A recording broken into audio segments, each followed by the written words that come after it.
Okay, we just pressurized this thing. It's about 5:30 at night, and we're at about 150 psi here. We got the little red indicator right over the top of the needle. So we'll let this set till tomorrow morning and take a look at it and see if it's still here. We ended up using the compression fittings, and this is what we ended up with. We got a good seal right here on the evaporator with the compression fitting and the new tube that we formed. Didn't have the luck at the other end. Was not quite so good. We had a hard time getting a seal on the other end of the evaporator.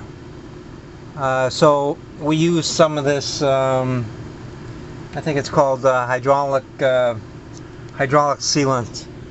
Yeah, there it is right there. Pneumatic hydraulic CO545 by Loctite. So we put some of that on the fitting, and hopefully that's going to hold. The other fitting, again, no problem. It's down inside there. You might not be able to see it all that well, but there it is right there, and the other end of that union tightened up and sealed well on the new tube. So we're going to let this set, like I say, overnight, and see if the pressure holds on this thing. And if it does, we'll pull a vacuum on it and charge it with Freon. So we'll continue this tomorrow once we take a look at the gauge.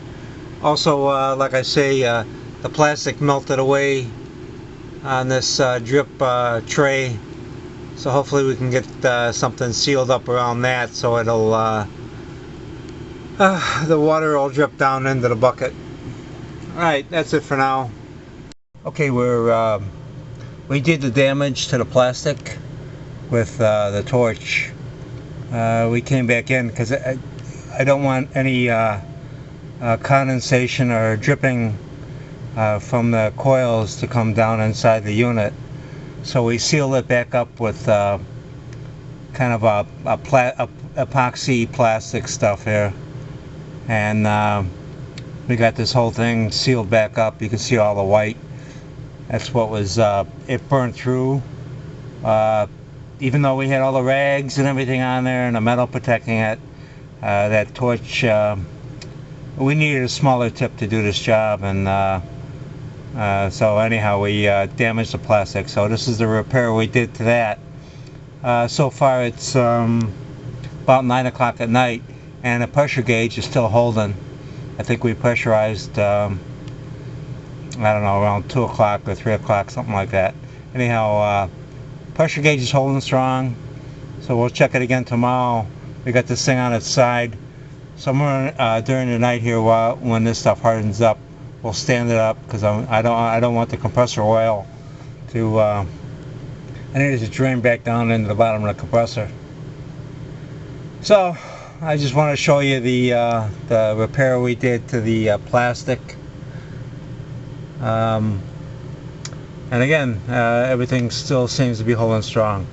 Okay, here it is. It's the next day.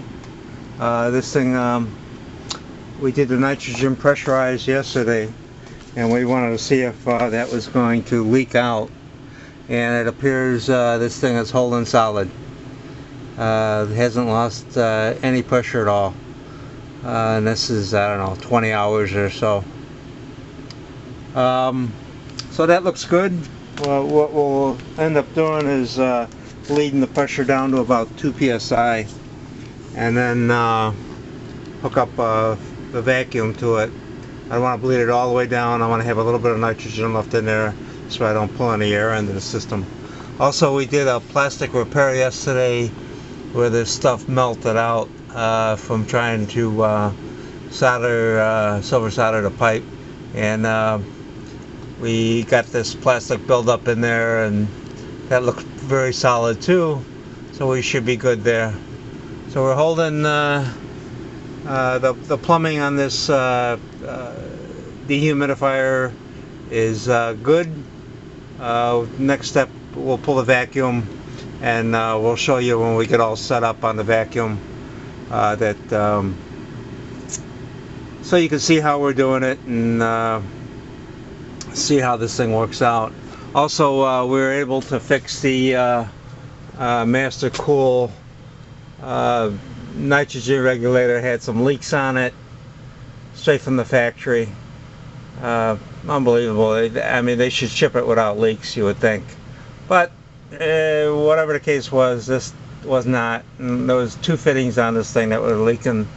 We got those sealed up, and that's holding solid now.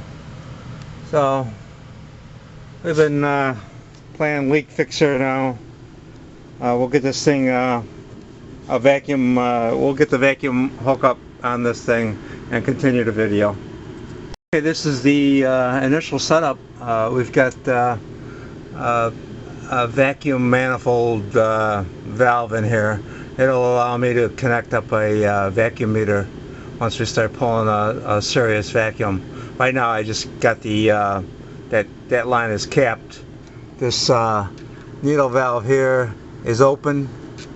The ball valve is shut, and I'm connected to a vacuum pump over here. So we're going to turn the vacuum pump on. We'll open up that ball valve and start pulling a vacuum on the system. We bled the pressure all the way down to about, I don't know, 2 to 5 psi. So once we get this thing pulling a vacuum, we'll connect up a vacuum gauge so we can actually see what type of microns we're pulling, and how clean the system is before we shut the vacuum system down and charge this thing with Freon. So stand by and we'll continue this. Okay, the vacuum pump's been running for just a few minutes. This is the vacuum sensor that we got connected to it. I showed you before, the vacuum pump is right there, and then here's the vacuum sensor. We're down to 26,000 microns. It's 760,000 is atmospheric pressure. So we're probably looking for something less than 1,000 here. Almost, perfect would be 15 microns. Under 1,000 is probably pretty good. If we get down to 100, it'd be fantastic. Probably this has only been running for a few minutes, so this will probably run for a good half hour to get this system pulled down. Once it gets pulled down, we can disconnect and connect the manifold, and we'll reconnect the vacuum line again once the manifold is on. When I say manifold, I'm talking about the air conditioning manifold.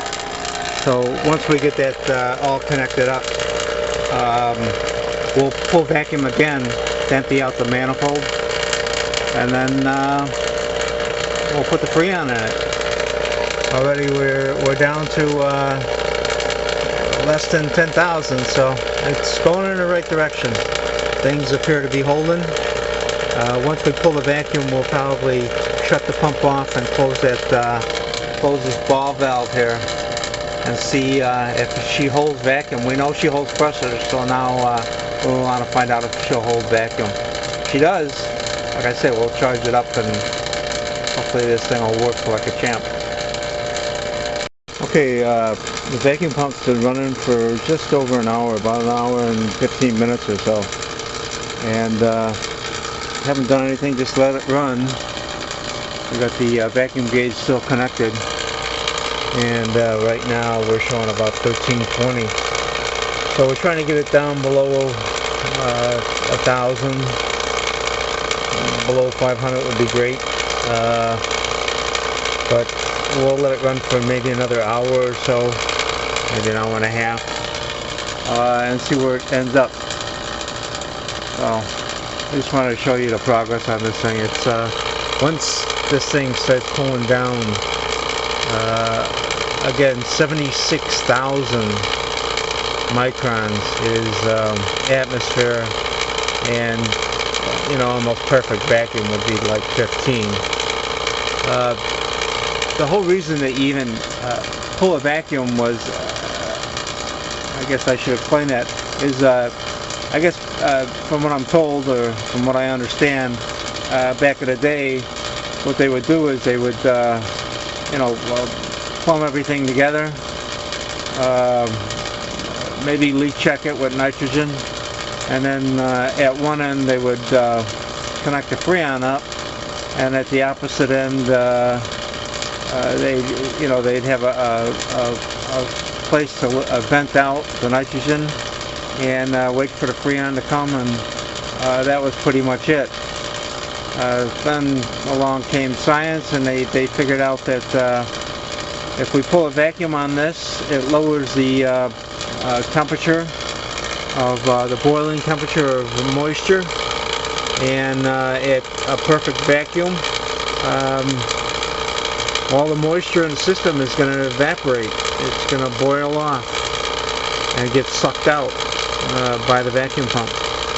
So to lower the vacuum, the cleaner the system is, the cleaner of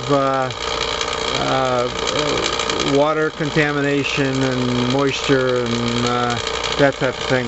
If you know you got metal particles in there from cutting or drilling, obviously it's not taking that out, but it's getting all that moisture out, and the moisture is what messes up the Freon. It causes ice particles, which will freeze up, and those ice particles will freeze up the lines, so that, or I should say plug up the lines, so that you don't get any Freon flow. So that's the reason for pulling the vacuum, is to clean out the system. It's going to run more efficient if you can pull a good solid vacuum. So like I say here, we're going to let this run at 1320, kind of bounces around. Let this run for another hour or so and see where she's at, and then perhaps isolate it and see if it holds. Okay, the vacuum pump has been running for about 3 hours now, and everything is still all hooked up as it was before, and our vacuum is around 895, 900. Looks like that's about as good as we're going to get, unless we possibly let it run all night long. But I think really if we wanted to get any better, maybe we'd have to change the oil on the vacuum pump. They say that by changing oil you can improve the vacuum. Oil's brand new. This is the first use on it, so that's what they say anyhow. So what we're going to try now is there's an isolation valve right here. Actually, there's two isolation valves. There's one on a vacuum pump. So we're going to try turning that one off and see how that affects. By turning that off, we're supposed to be able to shut off the vacuum pump. And what that does is that shuts off this yellow line between the pump and the system. So with the pump selected off, you would actually leak, but having that isolation valve in there prevents that from happening. So we have another isolation valve right over here on this manifold. That's actually a tool that's used to remove cores. That's a core removal tool. But we can turn this isolation valve off as well, and we would still see, since the vacuum gauge is on the system side of that shutoff valve, we should still see our vacuum. Alright, so we're going to let this set for a half hour or so and see what happens to the vacuum, and then at that point we'll be back.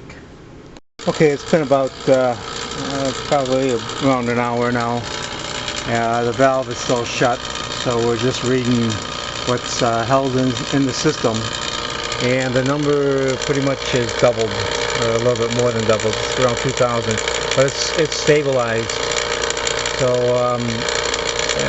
the concern that there's a leak is not so much as the fact is the vacuum is just you know, it's not going to hold at a perfect vacuum in there. So what we did is while we were waiting for that, with that valve shut off, we connected up the manifold, the refrigeration manifold. So the valve is shut off, and you can see the blue lines coming up. That's a low pressure line off of this manifold. So the blue valve is open, the vacuum valve, which is the black valve, is open, and the refrigeration, the yellow knob is open. And what we're doing is we're evacuating the manifold and these hoses. The yellow hose is connected up to a R22 Freon tank, and the weight on the tank is, let me turn it on here. It might not be stable right off the bat, but 33.6. I thought it was 33.5 before, but it's 33 pounds, 6.5 ounces is what's in the tank. That's with the hose and everything connected. And the vacuum pump is running, so we're evacuating the manifold and these hose lines now.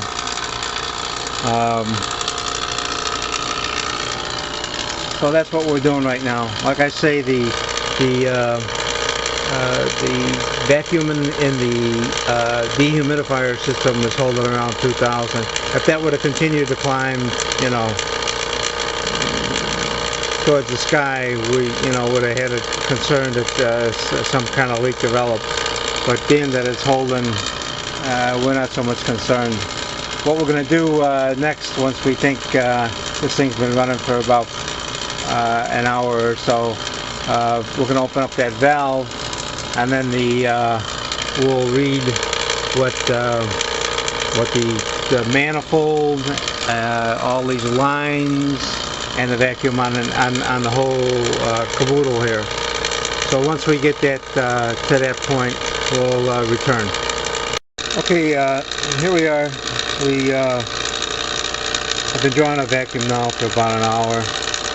We're down to about 1,000, and our Freon tank is at 33 pounds, 1.3 ounces. So what we got is the blue line here is connected up to the system. That little Supco valve is opened up, the needle is opened up on it. So the system is at this 1,000 microns, and this sensor here is the actual vacuum gauge that's reading at 1,000. And if we follow up here to the refrigeration manifold, you can see it's showing a vacuum on the low pressure side. So that low pressure line, the blue line, is connected up to the system, and that blue valve there is open, and that's why you see that the gauge is connected. The gauge and the blue line are one. The vacuum, the black line, that the black valve there, that is open, and the vacuum pump is running. So with this 1,000, we're going to shut off the vacuum pump. So that valve is isolated, and we're going to close this valve off and isolate that. So now we're no longer have the vacuum pump in the system, and we can turn it off. Our vacuum gauge is showing 1040, and with 33 pounds, 1.5 ounces. Now we opened the tap valve on the tank, on the Freon tank, and we close that refrigeration line. This is once we had pulled that full vacuum, that 1,000. I did that off camera because, you know, we had all the air out of this yellow line and all out of the manifold. So now we're ready to put Freon in. So what we want to do here we can leave that open, but we're going to do this off camera because I don't want to mess up. Basically all we're going to do is, this is a 6-ounce system, so we're going to put 6 ounces in, so that'll go from 33.1 to 32.10, I think. 32.11. Alright, it'll go to 32.11. So, and that'll be 6 ounces of Freon in the system. And then at that point we can start it up and see what happens. So stand by.